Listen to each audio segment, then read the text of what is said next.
شروع ہوتی ہے نا جو وہاں سے شروع ہو رہی ہے، تو یہ جد امجد بھی ہیں۔ تو انہوں نے بھی بڑی خوشی کا اظہار کیا اور انہوں نے کہا کہ اے نبی صلی اللہ علیہ وسلم آپ کو خوش آمدید، اے میرے بیٹے آپ کو خوش آمدید۔ اور آپ صلی اللہ علیہ وسلم نے فرمایا کہ میں نے حضرت ابراہیم علیہ السلام کو دیکھا وہ بیت معمور کے ساتھ ٹیک لگائے بیٹھے تھے۔ بیت معمور ایسی اللہ کا گھر ہے جیسے یعنی دنیا میں خانہ کعبہ ہے نا، بالکل اسی کے اوپر اللہ تعالیٰ نے بیت معمور بنایا ہے۔ وہاں پر فرشتے طواف کرتے ہیں اور جو نیچے ہے وہ انسان طواف کرتے ہیں۔ تو اس کا پھر وہ آپ صلی اللہ علیہ وسلم نے وہاں پر دیکھا سارا۔ دیکھنے کے بعد پھر آپ صلی اللہ علیہ وسلم جو ہیں وہ 7ویں آسمان سے اوپر سدرۃ المنتہا پر چلے گئے۔ یہ وہ جگہ ہے جس کے اوپر فرشتوں کا آنا جانا بھی ممنوع ہے۔ اگر کوئی آپ صلی اللہ علیہ وسلم اگر حضرت جبرائیل علیہ السلام کو کوئی وحی بھی ملتی ہے تو سدرۃ المنتہا تک ہے، اس سے آگے نہیں جا سکتے۔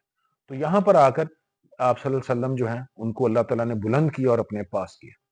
تو یہاں پر آ کے حضرت جبرائیل علیہ السلام نیچے رہ گئے اور آپ صلی اللہ علیہ وسلم اکیلے تھے، اور آپ صلی اللہ علیہ وسلم کو تھوڑا سا نا محسوس ہوا کہ اللہ کی جلالت ہے اور پریشان ہو رہے تھے۔ تو اس وقت جو ہے وہ آپ صلی اللہ علیہ وسلم نے حضرت جبرائیل کو بھی کہا کہ آپ میرے ساتھ ہیں۔ حضرت جبرائیل علیہ السلام نے کہا یا رسول اللہ صلی اللہ علیہ وسلم اس سے آگے میری حیثیت نہیں ہے جانی، میری حیثیت یہیں تک تھی، میں اس سے اوپر نہیں جا سکتا۔ تو آپ صلی اللہ علیہ وسلم نے اس وقت جب یہ بات آ کے حضرت ابوبکر صدیق اور دوسرے صحابہ کو بتائی تو آپ حضرت ابوبکر صدیق نے کہا یا رسول اللہ صلی اللہ علیہ وسلم اگر میں اس وقت جبرائیل کی جگہ پہ ہوتا نا تو میں آپ کے ساتھ جاتا، چاہے میرے پر جل کر زمین پر گر جاتے نا تو میں آپ کا ساتھ نہ چھوڑتا۔ تو آپ صلی اللہ علیہ وسلم نے فرمایا کہ اے ابو بکر صدیق میں واقعی اس وقت پریشان تھا کیونکہ اللہ کی جلالت تھی اور میں اللہ کے حضور پیش ہو رہا تھا۔ پھر اللہ نے آپ صلی اللہ علیہ وسلم کے ساتھ راز و نیاز کی باتیں کی اور قریب کر لیا اپنے، قرآن کہتا ہے قریب کر لیا اپنے۔ پھر اس کے بعد آپ صلی اللہ علیہ وسلم نے وہاں پر جنت کا بھی نظارہ کیا اور دوزخ بھی دکھائی۔ جنت میں بڑے خوبصورت نہریں دکھائی گئی۔ ایک نہر کو دیکھ کے تو آپ صلی اللہ علیہ وسلم نے فرمایا جبرائیل یہ نہر کون سی ہے، اتنی خوبصورت نہر کے جس کے کنارے یاقوت کے موتی کے ہیں، یہ کون سی نہر ہے؟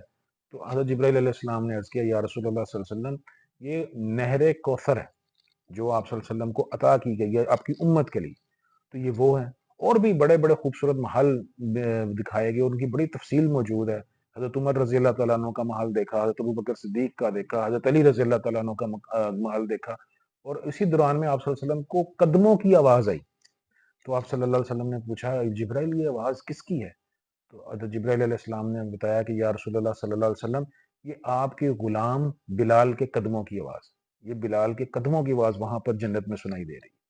تو جب آپ صلی اللہ علیہ وسلم واپس تشریف لائے تو انہوں نے کہا اے لوگو بلال کامیاب ہو گیا کہ میں نے اس کے قدموں کی آواز جنت میں سنی۔ اور اسی طرح پھر آپ صلی اللہ علیہ وسلم جب جہنم کا نظارہ کرنے کے لیے گئے تو وہاں پر دیکھا کہ کچھ لوگ جو ہیں وہ ان کے جو ہونٹ ہیں ان کو کینچی کے ساتھ کاٹا جا رہا ہے، آگ کی کینچیوں کے ساتھ کاٹا جا رہا ہے۔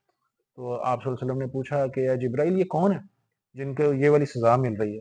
تو حضرت جبرائیل علیہ السلام نے بتایا کہ یا رسول اللہ صلی اللہ علیہ وسلم یہ آپ کی امت کے وہ خطیب ہیں، مولوی حضرات جو کرتے ہیں، خطابت کرتے ہیں، کہ وہ ہیں جو لوگوں کو تو بڑا درس دیتے تھے کہ یہ اس طرح کر لیں تو اچھی بات ہے، خود اس پہ عمل نہیں کرتے تھے۔ تو اسی طرح جب آپ صلی اللہ علیہ وسلم تھوڑا سا اور آگے گئے تو دیکھا کہ کچھ لوگوں کو پیتل کے ناخن ملے ہوئے ہیں اور وہ اپنے چہرے کو اور اپنے سینے کو نوچ رہے ہیں، کاٹ رہے ہیں۔ تو آپ صلی اللہ علیہ وسلم نے پوچھا کہ اے جبرائیل یہ کون ہے؟ تو حضرت جبرائیل علیہ السلام نے بتایا کہ یا رسول اللہ صلی اللہ علیہ وسلم یہ آپ کی امت کے وہ لوگ ہیں جو اپنے بہن بھائیوں کی غیبت کرتے ہیں، یعنی کہ ان کی پیٹھ پیچھے برائی کرتے ہیں، تو اللہ نے ان کو آج اس عذاب میں مبتلا کر دیا ہے۔ اسی طرح آپ صلی اللہ علیہ وسلم کو اور بھی کئی مقامات کی سیر کرائی گئی۔ آخر پر جب آپ صلی اللہ علیہ وسلم واپس تشریف لانے لگے تو آپ صلی اللہ علیہ وسلم کو 3 انعامات دیے گئے، 3 تحفے دیے گئے۔ وہ 3 تحفے کون کون سے ہیں؟ سب سے بڑا تحفہ جو ہے وہ نماز کا، نماز واقعہ معراج کے اوپر جا کر فرض ہوئی اور یہ تحفہ انسان ہمیں ملا، آپ صلی اللہ علیہ وسلم کی امت کو ملا۔